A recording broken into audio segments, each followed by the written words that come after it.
Discussion करेंगे हम current affair Indian express का यूपीएससी एसेंशियल मैगजीन। ऑलरेडी हमने जो है एक मैगजीन नेक्स्ट आईएएस का जो है वो इस मंथ का ही कवर किया था, जिसके अंतर्गत 1 अप्रैल से लेकर के 30 अप्रैल तक का करंट अफेयर था। अब हम जो है सेम उसी चीज़ को जो है एक दूसरे मैगजीन यूपीएससी एसेंशियल के थ्रू जो है कवर करेंगे। इसमें भी 1 अप्रैल से लेकर के 30 अप्रैल तक 2026 तक का जो है करंट अफेयर डिस्कशन किया हुआ है। इससे क्या होगा कि जो हमारा बचा खुचा हुआ कुछ अगर चैप्टर टॉपिक वगैरह बच जाता है तो दोनों मैगजीन के साथ कवर अप हो जाएगा, साथ साथ जो है एक रिवीजन टाइप का भी हो जाएगा। तो स्टार्ट करते हैं हम। पहला इसमें हमारा टॉपिक होगा इकोनॉमिक का। इसके अंतर्गत जो है foreign and international monetary authority repo facility, ये हम डिस्कशन करेंगे। फीमा ये है क्या चीज़? कंटेक्स्ट इसका ये है कि आरबीआई के एक फॉरेनर डिप्टी गवर्नर ने बोला है कि इंडिया का जो रुपी डिप्रिसिएट होते जा रहा है, डिप्रिसिएशन की वजह से जो है डिवेल्यूशन वगैरह जो हो रहा है, उसके चलते इंडिया का जो फॉरेक्स रिजर्व है वो कंटिन्यूसली डिक्लाइन हो जा रहा है। और इसके डिक्लाइन की वजह से जो है अब आरबीआई कुछ एक्शन लेना अगर चाहती है तो वो क्या करे, तो उन्होंने एक सजेशन दिया है कि foreign and international monetary authority FIMA जो है यूएसए के अंतर्गत होता है, उस रेपो फैसिलिटी का यूज करे। यहाँ पर क्या किया जाएगा, जैसे आरबीआई चाहे अदर जो सेंट्रल बैंक्स वगैरह हैं वो अगर कुछ जो है यूएस का ट्रेजरी होल्ड करके रखे हैं, यूएस की जो है treasury in the sense US का जो एफबीआई वगैरह हो जाए, जो फेडरल बैंक जो होता है, फेडरल बैंक के द्वारा जो ट्रेजरी बिल वगैरह अगर रिलीज किया जाता है, उस ट्रेजरी बिल को अगर आरबीआई के पास है अगर, तो टेम्पररी जो है 7 डेज़ के भीतर, उसका शॉर्ट टर्म भी होता है, वो हर दिन नाइट भी होता है और 7 डेज़ के लिए, तो वो ट्रेजरी जो है वो फेडरल बैंक को दे दे और फेडरल बैंक उसके जगह पर क्या देगा, डॉलर दे देगा। तो इससे क्या है, डॉलर की सप्लाई जो है वो फॉरेक्स मार्केट में आ जाएगी और जो रुपीस डिप्रिसिएशन हो रहा था क्योंकि डॉलर के शॉर्टफॉल की वजह से वो जो है टेम्पररी थोड़ा सा हर्ट हो जाएगा। और फिर बाद में जो है जो रीपर्चेस, यहाँ पर रेपो फैसिलिटी की बात की जाए तो रीपर्चेस कर लिया जाएगा, जो हम ट्रेजरी बिल उसको दिए हैं विथिन 7 डेज़ जो है हम उसको बाईबैक कर लेंगे। ये ओवरनाइट या 7 डेज़ कैलेंडर के भीतर होता है। फिर से एक बार रिपीट कर देता हूँ कि रेपो रेट आप क्या समझते हैं। जैसे रेपो रेट जो होता है वो एक तरीके से बॉन्ड का रीपर्चेस होता है। एक इंस्टीट्यूशन जो है XYZ इंस्टीट्यूशन, ABC इंस्टीट्यूशन को जो है अपना ये बॉन्ड देता है, उसके बदले में पैसा लेता है कुछ फिक्स टेन्योर के लिए, और फिर बाद में जो है इसका रीसेटलमेंट कर लेते हैं। यहाँ पर ये जो रेपो फैसिलिटी है ये इंडिया की आरबीआई के बीच में और यूएस की ट्रेजरी के बीच में होगा। आरबीआई ट्रेजरी अपना जो है यूएस ट्रेजरी को देगा, उसके बदले में जो है फॉरेक्स के रूप में जो है डॉलर मिल जाएगा और फिर बाद में जो है इसका सेटलमेंट कर लिया जाएगा। यहाँ पर क्या है कि जो दिक्कत हो रही है कि डॉलर एक्सचेंज की, यहाँ पे ये दिक्कत नहीं होगी क्योंकि ओवरऑल जो ट्रांजैक्शन होगा हमारा वो डॉलर में होगा, तो there is no exchange rate risk यहाँ पे हमको दिखता है। तो ये हुआ हमारा फीमा से रिलेटेड जो है, जो अभी कंटेक्स्ट में जो है डिप्टी गवर्नर के द्वारा जो है रिकमेंड किया गया था। नेक्स्ट है हमारा ई चेक से रिलेटेड। कंटेस्ट क्या है कि अभी इंडिया में जो है बैंकिंग सिस्टम को और मॉडर्नाइज करने के लिए जो है एक एफर्ट किया गया है पेमेंट सिस्टम को लेकर के। रिजर्व बैंक ने जो है ना एक प्रपोज किया है कि वो ई चेक जो है वो जारी करेगा, ई चेक जैसा एक नया चीज़ जो है पेमेंट सेटलमेंट के लिए इंट्रोड्यूस करेगा। ये जो है एक तरीके से दो चीज़ें हैं, एक तो चेक हुआ करता था जो ट्रेडिशनल पेमेंट सिस्टम को जो है फॉलो करता था, दूसरा जो है जो मॉडर्न डिजिटल टेक्नोलॉजी है इसके अंतर्गत जो है स्पीड है, सिक्योरिटी है, ये चीज़ें मिल करके आएंगी। मतलब ट्रेडिशनली जो पेमेंट फीचर था वो तो रहेगा ही रहेगा, दूसरा जो है मॉडर्न डिजिटल में एफिशिएंसी, स्पीड और सिक्योर डिजिटल पेमेंट जो होता है वो दोनों को ब्लेंड करके मिक्सअप करके जो है इवॉल्विंग बिजनेस और कंज्यूमर नीड के जो है रिक्वायरमेंट को फुलफिल किया जाएगा। इसमें जो है जो डिजिटल वर्जन का जो ई चेक होगा उसके अंतर्गत जो है कोडिंग फॉर्म में जो है चेक नंबर लिखा रहेगा और उस चेक को जैसे कि कोई XYZ पर्सन जो है वो जारी करना चाहता है तो उसको अपने अकाउंट के थ्रू वो भरेगा और वो जो है पेई बैंक को चाहे जिस व्यक्ति को चाहिए उसको ट्रांसफ़र करेगा, बाद में वो व्यक्ति फिर बैंक को ट्रांसफ़र करेगा और बैंक जो है डिजिटली मोड पे जो है उसको वेरीफाई करने के बाद जो है एज ए नॉर्मल चेक उसको प्रोसेस करेगा। अंतर क्या पड़ जाएगा, जो अभी ट्रेडिशनल चेक सिस्टम होता है वो सेटलमेंट के थ्रू जो है एक थर्ड पार्टी चाहे बैंक के पास जाता है तो 1 से 2 दिन चाहे 3 दिन का भी टाइम लग जाता है। इसमें जो है इंस्टेंट जो है वो फास्टर, मोर सिक्योर और पेपरलेस जो है ट्रांसफ़र होगा और साथ साथ जो इजीली ट्रैक कर पाएंगे कि ये जो चेक है अभी दिया गया है, जारी किया गया है, इसका जो है अभी ये किसके पास है और किस मोड में जो है ये अभी जो है सेटलमेंट इसका दिख रहा है, ये सब हमको जो है पता चल जाएगा फास्ट ट्रैक मोड में। नेक्स्ट टॉपिक है RBI bars bank from non deliverable derivatives contract in the rupees. तो आरबीआई ने जो है बैंकों को जो है एक तरीके से बैन किया है एनडीडी के कॉन्ट्रैक्ट से। ये जो नॉन डिलीवरेबल डेरिवेटिव्स क्या होता है, तो डेरिवेटिव्स तो पहले ये समझा जाए कि ये अपनी वैल्यू को डिराइव कहीं से करता है। सपोज दैट कि जैसे कि शेयर मार्केट में जो कार्य करते हैं निफ्टी, बैंक निफ्टी, तो इनका जो है एक्चुअल में फ्यूचर और ऑप्शन ट्रेड होता है। सेम उसी तरीके से जो है डॉलर का और रुपीज़ का भी जो है फॉरेक्स मार्केट में जो है एक तरीके से जो है डेरिवेटिव्स के थ्रू जो है ट्रेडिंग होता है।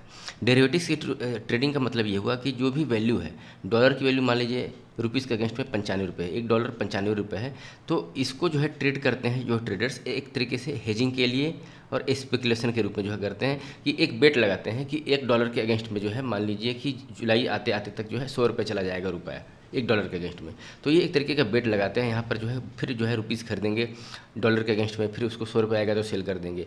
या फिर एक दूसरे टाइप का डेरिवेटिव ट्रेडर होता है जो ये बोलता है कि नहीं 95 रुपये से वो 90 रुपये आ जाएगा $1 के अगेंस्ट में रुपी, तो वो उसी टाइप का बेट लगाता है। ये एक तरीके का स्पेकुलेटिव होता है और इसके चलते जो है रुपीज़ और जो डॉलर का जो एक्सचेंज वैल्यू है उसमें वॉलेटिलिटी बढ़ती जाती है, और वॉलेटिलिटी बढ़ने की वजह से जो है एक तरीके से रुपीज़ पे एक्स्ट्रा जो है प्रेशर आता है। तो इस चीज़ को जो है आरबीआई ने अपने जो है कंट्रोल के अंतर्गत जो आने वाले बैंक हैं उनको जो है एक तरीके से बार किया है कि वो जो है इस नॉन डिलीवरेबल पे डेरिवेटिव्स में भाग नहीं लेंगे, इस कॉन्ट्रैक्ट में भाग नहीं लेंगे, क्योंकि ये डेरिवेटिव्स में जो है भाग लेना कोई बुराई नहीं है, लेकिन जो नॉन डिलीवरेबल वाला है, मतलब जिसको डिलीवरी नहीं ले रहे हैं लोग, केवल स्पेकुलेटिव पर्पज से ले रहे हैं लोग, केवल ट्रेडिंग और मतलब जो है एक वॉलेटिलिटी का बेनिफिट लेने के लिए जो है ट्रेड कर रहे हैं लोग, और नॉन डिलीवरेबल है जो है उसके ट्रेड को लेकर के जो है आरबीआई ने बैंकों को बार किया है कि वो ये काम को ना करें। ये जो एनडीटी है, नॉन डिलीवरेबल और डेरिवेटिव ट्रेड है, ये एक तरीके का जो है फाइनेंशियल इंस्ट्रूमेंट है जो इंडिया से बाहर ट्रेड होता है, जिसमें सिंगापुर, हांगकॉन्ग, लंदन, दुबई, ये सब ऐसे देश हैं जो ये अपने प्लेटफॉर्म को प्रोवाइड करते हैं, जहाँ पर जो है बड़े बड़े ट्रेडर्स आकर के जो पार्टिसिपेंट्स वगैरह जो हैं रुपीज़ के डायरेक्शन के हिसाब से जो है वो अपना बेट लगाते हैं, जबकि वो एक्चुअल डिलीवरी नहीं लेते हैं, जो करेंसी की एक्चुअली डिलीवरी नहीं लेते हैं, और सेटलमेंट जो है वो US डॉलर के रूप में करते हैं या कैश के रूप में किया जाता है।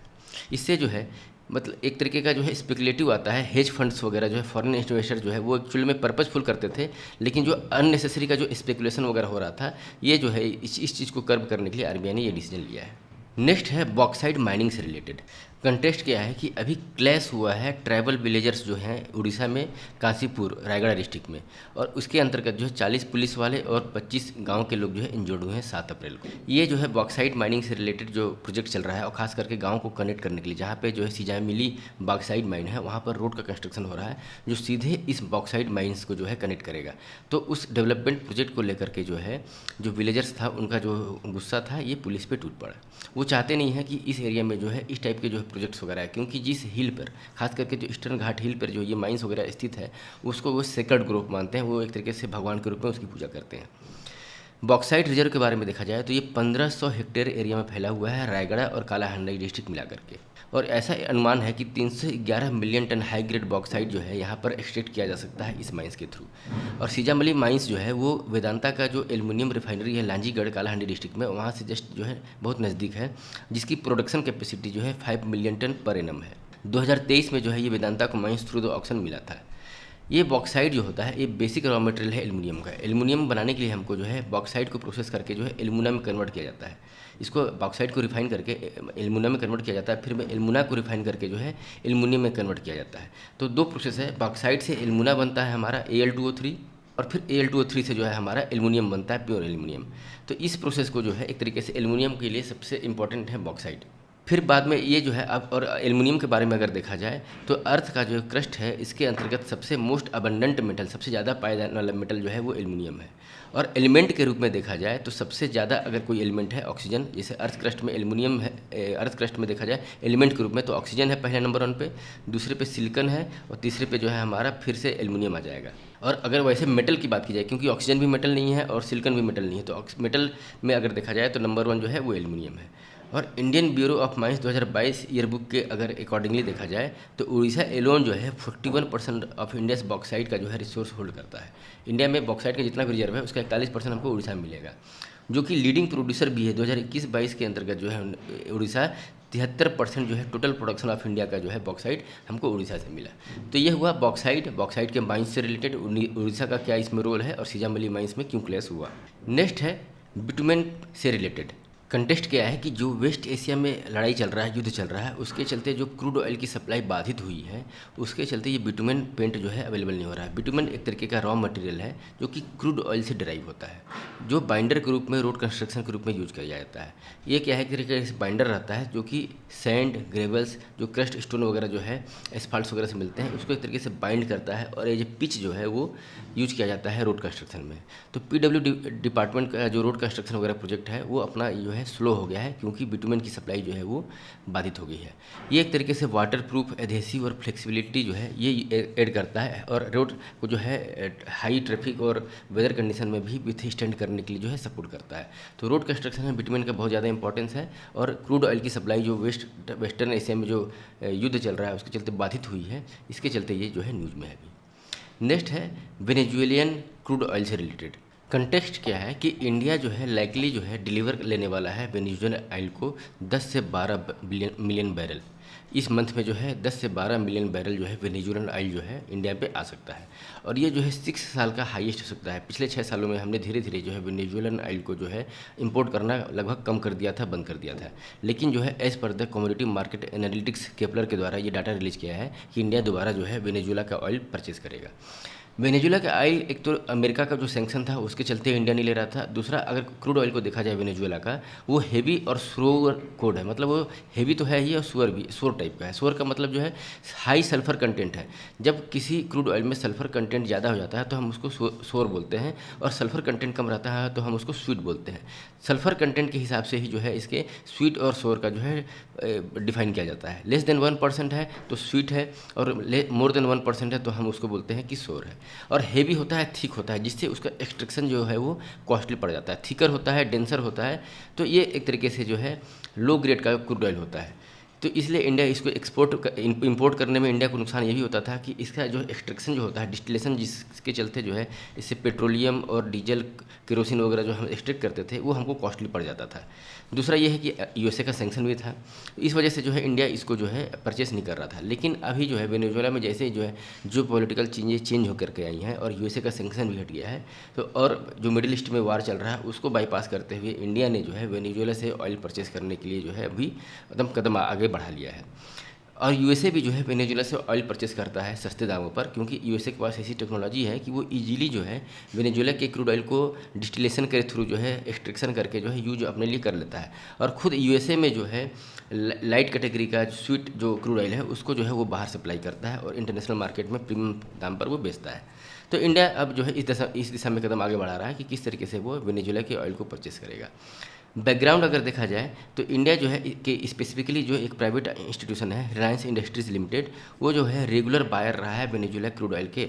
डिस्पाइट जो इम्पोजिशन ऑफ यूएस सैंक्शन जो है 2019 में इम्पोज किया गया था, उसके बाद भी कुछ न कुछ ऑयल जो है रिलायंस इंडस्ट्री इसको जो है अपना प्रियर एग्रीमेंट था, उस एग्रीमेंट के तहत इसे बाई करता था।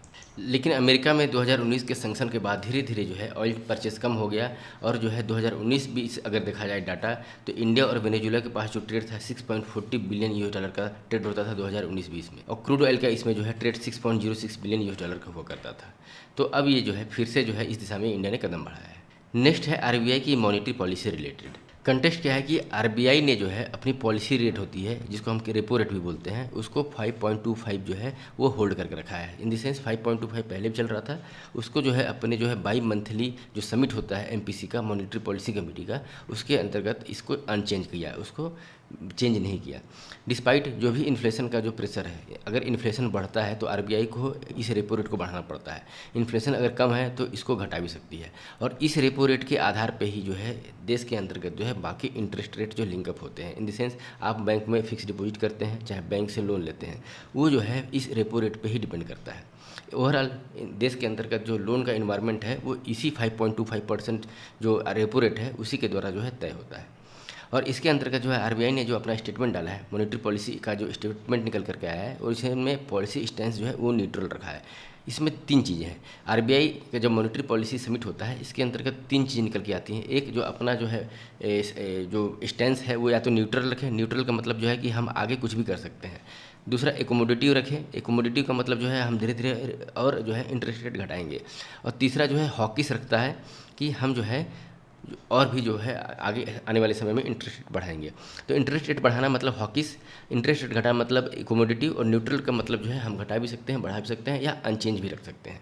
ये पावर दिया हो गया है आरबीआई मॉनेटरी पॉलिसी को under the section 45ZB RBI का एक्ट 1934 के अंतर्गत जो है ना सेंट्रल गवर्नमेंट ने जो है ना मॉनेटरी पॉलिसी कमेटी को इस्टेब्लिश किया गया था। इसके अंतर्गत जो है 6 मेंबर जो है एमपीसी में रहेंगे। इस 6 मेंबर में 3 तो आरबीआई के ही लोग रहते हैं। 3 आरबीआई में मतलब एक तो गवर्नर रहेंगे जो कि इसके एक्स ऑफिशियो चेयरमैन भी रहते हैं। साथ में जो मॉनेटरी पॉलिसी के जो इंचार्ज होते हैं डिप्टी गवर्नर वो रहते हैं दूसरा व्यक्ति, और तीसरा जो है आरबीआई के जो है बोर्ड के द्वारा नॉमिनेटेड मेंबर होता है वो तीसरा व्यक्ति होता है। तो 3 आरबीआई से होते हैं और 3 आदमी को जो है सेंट्रल बोर्ड जो है वो सेंट्रल गवर्नमेंट जो है नॉमिनेट करती है, अपॉइंटमेंट करती है। तो ये 6 मिल करके जो है हर दूसरे महीने जो है मॉनेटरी पॉलिसी को जो है अनाउंस करते हैं कि देश में इन्फ्लेशन के आधार पे इंटरेस्ट रेट कितना होना चाहिए। अब ये इन्फ्लेशन को 4% का जो है टारगेट गवर्नमेंट ने इनको दिया है, 4 प्लस माइनस जो है 2, मतलब 2 से 4 के बीच, 2 से 6 के बीच में जो है ये इन्फ्लेशन को एक तरीके से टारगेट रख करके अपनी मॉनेटरी पॉलिसी को डिसाइड करते हैं, रेपो रेट को डिसाइड करते हैं।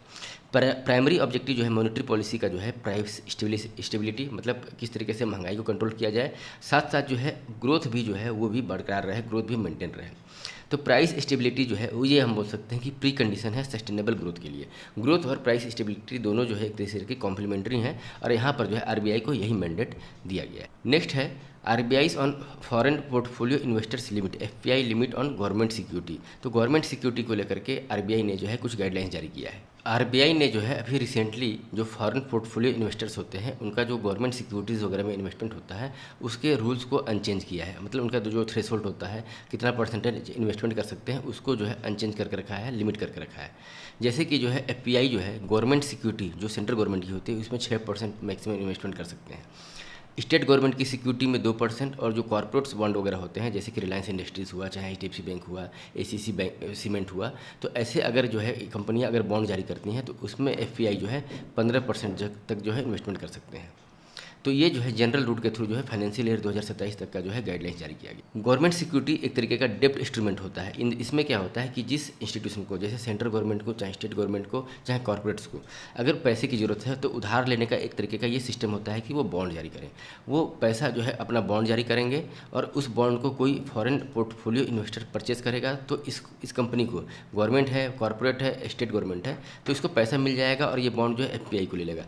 बाद में मेच्योरिटी के डेट में जैसे हो सकता है कि 91 डेज़ का हो, 182 डेज़ का हो, 364 डेज़ का हो, आफ्टर जो है मेच्योरिटी जो है वो एफपीआई उस बॉन्ड के पेपर को जो है गवर्नमेंट को देगा और अपना जो है मेच्योर्ड अमाउंट जो है वो ले लेता है। तो एक तरीके से ये गारंटीड डेब्ट इंस्ट्रूमेंट होता है। यहाँ पे इसको 2 पार्ट में डिवाइड किया गया है। पहला एक होता है, इसको हम बोलते हैं ट्रेजरी बिल। ये एक शॉर्ट टर्म इंस्ट्रूमेंट होता है जो कि 91 डेज़, 182 डेज़ और 364 डेज़ के लिए जो है जारी किया जाता है। और जो लॉन्ग डेटेड जो होता है टर्म, उसको हम डेटेड सिक्योरिटी बोलते हैं, जो कि जो है 5 साल या 40 साल तक के बीच में भी हो सकता है। जब फॉरेन पोर्टफोलियो इन्वेस्टर जो है स्टॉक में, बॉन्ड में और अदर फाइनेंशियल एसेट्स में जो इन्वेस्टमेंट करते हैं तो हम उसको जो है एफपीआई बोलते हैं।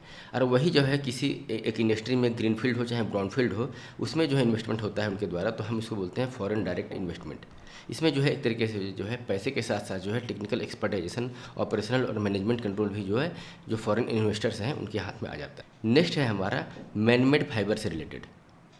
कंटेस्ट क्या है कि टेक्सटाइल मिनिस्ट्री ने ना फिर से जो है कस्टम ड्यूटी को रिड्यूस करने के लिए जो है एक प्रपोजल दिया है जो कि मैन मेड फाइबर से एसोसिएटेड है। मैन मेड फाइबर के लिए जो रॉ मटेरियल चाहिए उसका जो है कस्टम ड्यूटी को है कम करने के लिए टेक्सटाइल मिनिस्ट्री ने जो है प्रपोजल दिया है।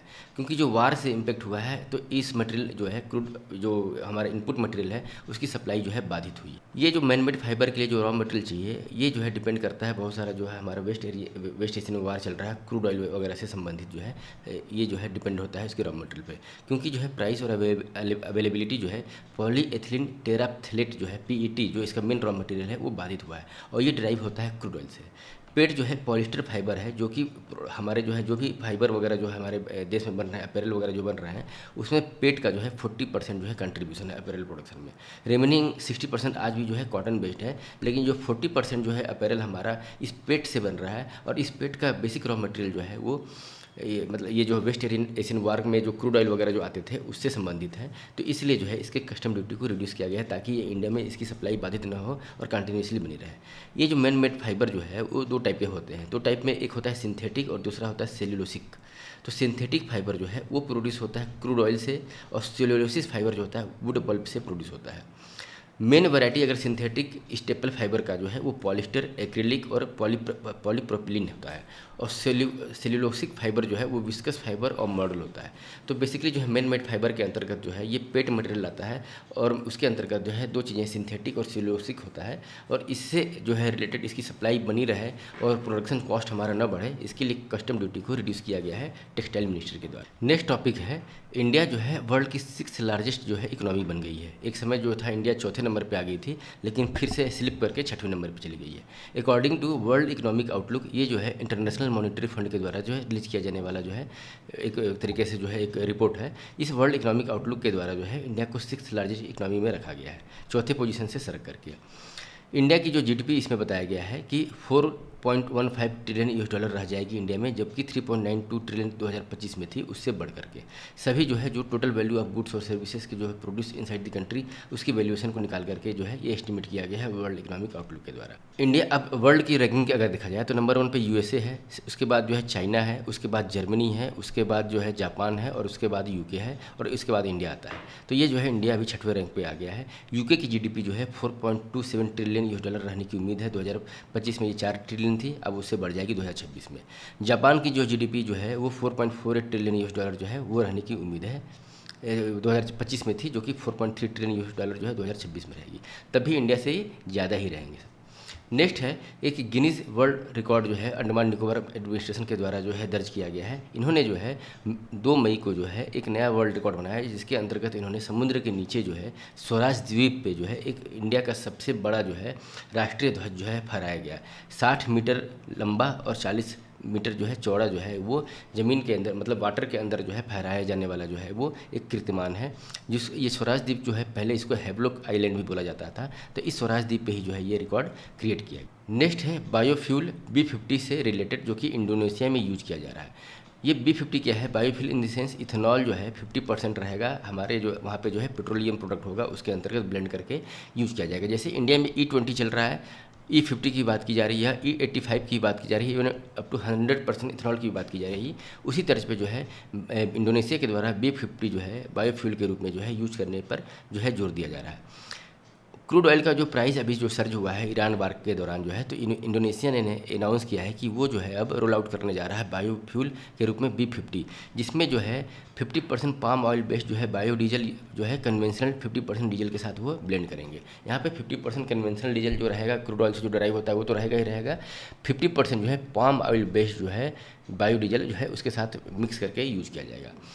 इंडोनेशिया को अगर देखा जाए वर्ल्ड की जो पाम ऑयल एक्सपोर्ट 2024 के हिसाब से, तो उस एक्सपोर्ट में 50% जो है कंट्रीब्यूशन इंडोनेशिया का है। जो है शिफ्ट टुवर्ड्स B50 प्रोग्राम की तरफ अब जाएगा, तो ये जो है जो ग्लोबल ऑयल सप्लाई हो रही थी पाम ऑयल की, ये थोड़ा सा रीओरिएंटेशन हो जाएगा, चेंज हो जाएगा। एक्सपोर्ट मार्केट और डोमेस्टिक कंजप्शन के बीच में जो है ये थोड़ा सा जो है इसमें एडजस्टमेंट और गैप को मेंटेन कर पाएगा। और अगर इंडोनेशिया के द्वारा B50 पे अगर आगे रोल आउट किया गया और उस पर आगे बढ़ता है, तो इसमें सिग्निफिकेंटली जो है ग्लोबल में पाम ऑयल के प्राइस को भी ये एक तरीके से जो है सिग्निफिकेंटली जो है इन्हेंस करेगा, और उसकी सप्लाई बाधित होने से उसका भी दाम बढ़ जाएगा। इंडिया के लिए जो है एक तरीके से ये मेजर सेटबैक है, क्योंकि India one of the largest जो है इंपोर्टर है पाम ऑयल का। लगभग इंडिया 50% जो है इंडोनेशिया से अपना पाम ऑयल जो है परचेज करता है। अब अगर इंडोनेशिया इसको डाइवर्ट करेगा बायोडीजल के रूप में, तो ये एक तरीके से इंडिया के लिए नुकसान है। पाम ऑयल को अगर देखा जाए तो इंडिया में चाहे वर्ल्ड में एक्सटेंसिवली यूज किया जाता है as a cooking fuel, food processing industry में, और इंडस्ट्रियल सेक्टर जैसे कि सोप और ऑयल केमिकल इंडस्ट्री में भी यूज किया जाता है। इसके साथ ही इकोनॉमिक्स से रिलेटेड जो है एसेंशियल मैगजीन यूपीएससी का इंडियन एक्सप्रेस के द्वारा जो था मैगजीन हमने मई का कंप्लीट किया। आई होप ये डिस्कशन आप लोगों को अच्छा लगा होगा। Thank you very much for your kind attention.